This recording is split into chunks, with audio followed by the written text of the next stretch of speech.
So I'm here at Borla's R&D facility in Oxnard, California, and what you see in front of me here is the stock rear section from a 2.7 Bronco. Behind me I have our 2.7 with our exhaust system on it. So I'm going to show you the stock rear section first, and then we'll move over and look at what we did on the vehicle.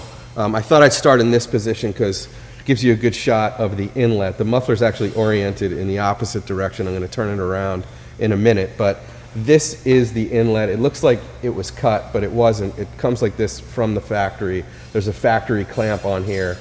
We reused the factory clamp, and as I've mentioned before in some of our other videos, we try not to go into the side of the can like this for durability purposes. We offer a 1,000,000-mile warranty. We really want to come in through the end cap. So I'm going to show you that on our system in a minute, and now I'm going to turn this rear section around to orient it properly. So this is how it would be on the vehicle in this position here. And you get a really good look at a lock seam. If you've never seen a lock seam muffler before, if you ever wondered what this is a lock seam. This is how they construct the muffler. This would be instead of a weld.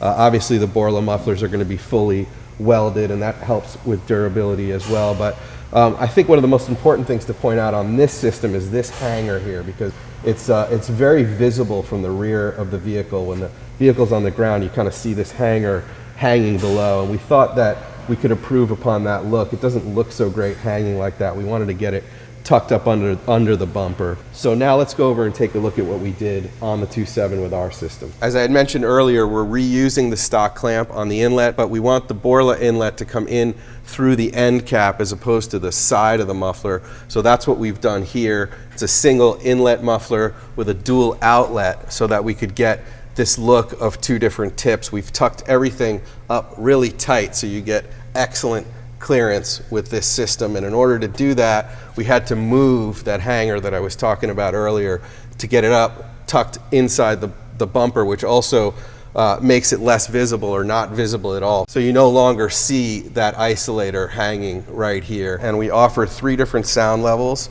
for this vehicle: Touring, S-Type, and Attack, as well as 2 different finishes: a fully black finish including the muffler and all the piping and the tips, or a stainless steel finish like you see here. We offer a 1,000,000-mile warranty. It's fully constructed of T304 stainless steel. Between the 3 different sound levels and the 2 different finish options, really gives you the opportunity to make your Bronco sound and look how you want.